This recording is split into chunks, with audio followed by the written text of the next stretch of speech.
Assalamualaikum warahmatullahi wabarakatuh. Nama saya Hafilah NIMT 2018-1166.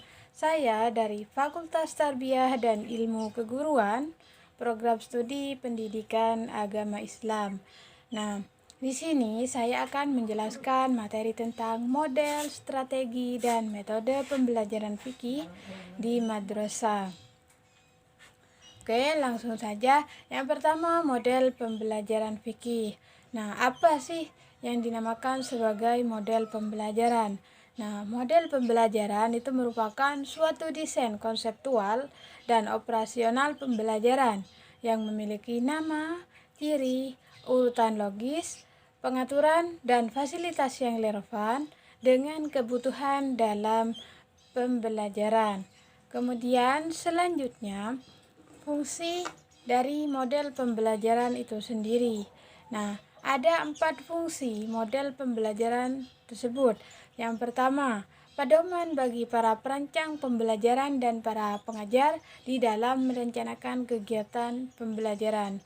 Jadi, model pembelajaran ini dapat dijadikan sebagai pedoman bagi perancang pembelajaran sehingga nantinya di dalam merencanakan kegiatan pembelajaran itu dapat dengan mudah. Kemudian fungsi yang kedua adalah pedoman bagi dosen atau guru di dalam melaksanakan pembelajaran. Jadi model pembelajaran ini dapat dijadikan sebagai acuan atau dapat dijadikan sebagai pedoman di dalam melaksanakan pembelajaran. Kemudian yang ketiga, memudahkan para dosen atau guru di dalam membelajarkan para muridnya.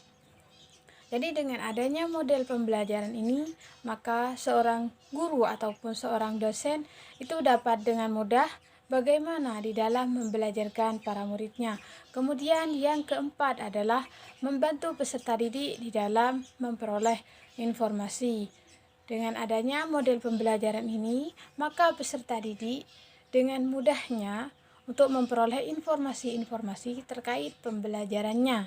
Kemudian selanjutnya adalah unsur-unsur yang harus ada dalam suatu model pembelajaran, yakni ada 4 unsur. Yang pertama adalah sintak. Nah, apa sih itu sintak? Sintak adalah langkah-langkah profesional. Kemudian yang kedua adalah the social system. Nah, the social system ini adalah norma yang berlaku di dalam pembelajaran tersebut. Kemudian yang ketiga, principle of reaction. Artinya prinsip reaksi, di mana seorang guru memberikan reaksi kepada atau memberikan respon kepada peserta didiknya. Dan yang keempat adalah support system atau sistem pendukung. Nah, sistem pendukung ini adalah sarana dan prasarana yang ada di madrasah, baik itu misalkan seperti bahan, alat ataupun media pembelajaran yang akan digunakan. Itu adalah sebagai sistem pendukung. Kemudian ciri dari model pembelajaran. Nah, yang pertama, rasional teoritik yang logis disusun oleh para pencipta atau pengembangnya. Jadi, model pembelajaran ini rasional atau masuk akal. Kemudian yang kedua, landasan pemikiran tentang apa dan bagaimana siswa belajar. Supaya apa? Supaya tujuan di dalam pembelajaran itu dapat tercapai dengan baik. Kemudian yang ketiga, tingkah laku mengajar pelajar yang diperlukan agar model tersebut dapat dilaksanakan dengan berhasil. Kemudian yang keempat adalah lingkungan belajar yang diperlukan agar tujuan pembelajaran itu dapat tercapai. Jadi, lingkungan belajar yang ada di sekitarnya itu juga harus diperhatikan. Supaya apa? Supaya tujuan pembelajaran yang kita inginkan itu dapat tercapai atau dapat berhasil terlaksana dengan baik. Kemudian model pembelajaran. Nah, di sini ada 3 model penelitian pengembangan. Yang pertama adalah model konseptual. Nah, apa itu sih model konseptual? Nah, model konseptual ini adalah model yang bersifat analitis yang menjelaskan tentang komponen-komponen pembelajaran. Kemudian yang kedua, model prosedural. Nah, model ini adalah model yang model deskriptif yang menggambarkan alur ataupun langkah-langkah prosedural yang harus diikuti. Supaya apa? Untuk menghasilkan suatu produk tertentu. Kemudian yang ketiga, model sistematis. Nah, sistematis itu sendiri artinya teratur. Jadi, model ini adalah menggambarkan sesuatu dalam hubungan yang teratur dan logis. Kemudian, strategi pembelajaran fikih. Nah, pengertian dari strategi pembelajaran itu sendiri adalah merupakan prinsip-prinsip dan metode-metode dalam pemilihan urutan pengulangan belajar dalam suatu proses pembelajaran yang berkaitan erat dengan situasi belajar atau model pembelajaran. Jadi, strategi pembelajaran ini saling berkaitan atau keterkaitan dengan model pembelajaran yang sudah saya jelaskan sebelumnya. Kemudian selanjutnya adalah dasar strategi pembelajaran. Nah, dasar strategi pembelajaran ini ada 4. Yang pertama adalah pengidentifikasian dan penetapan. Jadi strategi pembelajaran itu harus diidentifikasi terlebih dahulu, baru setelah diidentifikasi kemudian ditetapkan. Nah, kemudian yang kedua, pertimbangan dan pemilihan pendekatan.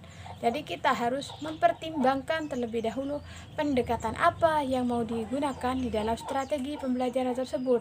Nah, setelah kita mempertimbangkan pendekatan, maka kemudian memilih pendekatannya. Kemudian yang ketiga, pertimbangan dan penetapan langkah-langkah. Nah, seperti tadi, mempertimbangkan langkah-langkahnya. Setelah dipertimbangkan langkah-langkah apa yang sesuai atau yang cocok, barulah ditetapkan langkah-langkah tersebut. Kemudian yang keempat adalah pertimbangan dan penetapan tolak ukur dan ukuran baku yang akan digunakan untuk menilai. Jadi, ukuran baku yang akan digunakan itu dipertimbangkan terlebih dahulu. Setelah mempertimbangkan sisi baik buruknya, maka nantinya ditetapkan. Nah, ini yang akan dijadikan sebagai ukuran baku untuk menilai pembelajaran tersebut. Kemudian selanjutnya adalah jenis-jenis pembelajaran. Nah, di sini jenis-jenis pembelajaran itu ada 3. Yang pertama, ekspositori. Nah, apa itu ekspositori? Ekspositori adalah strategi pembelajaran yang menekankan kepada proses penyampaian materi secara verbal. Jadi, materi pembelajaran itu disampaikan seluruhnya oleh seorang guru kepada murid. Nah, dengan harapan supaya murid itu dapat mengetahui materi yang disampaikan oleh guru tersebut. Kemudian, strategi yang kedua adalah strategi inquiry. Nah, kalau strategi ini menekankan pada proses berpikir secara kritis dan analitis. Jadi, seorang murid dituntut untuk berpikir secara kritis dan analitik di dalam kegiatan pembelajaran yang sedang berlangsung. Bukan lagi guru yang harus mencari jawaban-jawaban terkait pembelajaran tersebut, tetapi bagaimana murid atau siswa tersebut berpikir kritis untuk menyelesaikan permasalahan tersebut. Kemudian, strategi yang ketiga adalah kooperatif. Nah, strategi ini membutuhkan partisipasi dan kerjasama dalam kelompok. Nah, strategi pembelajaran ini biasanya seorang guru itu membentuk siswanya dalam beberapa kelompok, kemudian nanti siswa tersebut sesama anggota kelompoknya melakukan kerjasama atau berdiskusi, bertukar pendapat supaya dapat menyelesaikan pembelajaran tersebut. Kemudian selanjutnya, prinsip-prinsip di dalam memilih strategi pembelajaran. Nah, pertimbangan tersebut mesti berdasarkan pada apa? Yang pertama, pada penetapan tujuan pembelajarannya. Nah, tujuan pembelajarannya kira-kira apa? Tujuan pembelajaran pada hari ini itu apa? Nah, baru nanti kita bisa mengetahui strategi apa yang cocok atau yang sesuai dengan tujuan pembelajaran yang diharapkan. Kemudian yang kedua, aktivitas dan pengetahuan awal siswa. Jadi harus mengetahui terlebih dahulu aktivitas siswa ataupun pengetahuan awal siswa itu juga harus diperhatikan atau juga harus dipertimbangkan terlebih dahulu. Kemudian yang ketiga adalah integritas bidang studi atau pokok bahasan. Artinya kesatuan kesatuan bidang studi tersebut dengan strategi pembelajaran yang akan dipilih. Kemudian yang keempat adalah alokasi waktu dan sarana penunjang jumlah siswa.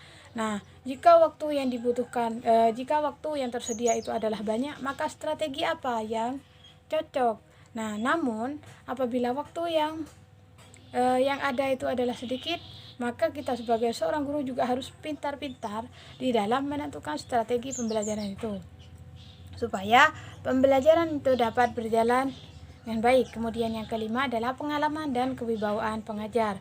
Nah, jadi seorang guru itu harus memiliki pengalaman atau memiliki kewibawaan di dalam menentukan strategi pembelajarannya. Jangan sampai sebagai seorang guru menentukan strategi pembelajaran yang A, tetapi dia tidak memiliki pengalaman dalam strategi pembelajaran tersebut, sehingga apa? Nantinya akan mengalami canggung di dalam mempraktikkan atau dalam mengamalkan strategi tersebut.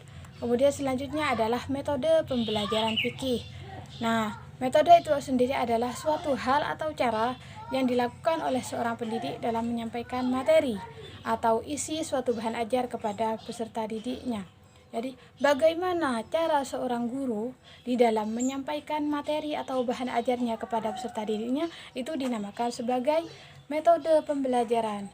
Nah, di mana untuk menentukan metode ini harus tepat dan sesuai dengan keadaan. Dengan harapan nantinya, kenapa harus seperti itu? Supaya metode yang digunakan oleh guru itu mempermudah siswanya atau mempermudah peserta didiknya, bukan malah mempersulit peserta didiknya. Kemudian selanjutnya, metode yang efektif di sekolah dan madrasah untuk diterapkan. Yang pertama, metode direct instruction. Nah, metode direct instruction ini hampir mirip dengan metode ceramah. Jadi guru menyampaikan materi kepada peserta didik dan peserta didik itu adalah hanya mendengarkan. Nantinya jika ada yang perlu ditanyakan bisa ditanyakan kepada gurunya. Kemudian yang kedua, metode penyelidikan atau investigasi. Nah, kemudian yang ketiga, metode praktikum. Nah, metode praktikum ini adalah penyajian bahan pelajaran dengan cara meminta siswa mencari dan menemukan sendiri lewat suatu uji coba. Dengan adanya uji coba yang diberikan oleh seorang guru, maka siswa harus mampu mencari dan menemukan jawaban dari materi yang dipelajari tersebut melalui uji cobanya. Nah, itu adalah praktikum atau praktek gitu ya. Kemudian yang keempat adalah problem solving, pemecahan masalah. Mana seorang siswa harus dapat memecahkan masalah pembelajaran yang ada. Kemudian selanjutnya, langkah-langkah pengembangan metode pembelajaran di sekolah ataupun madrasah. Yang pertama, urutan kegiatan pembelajaran.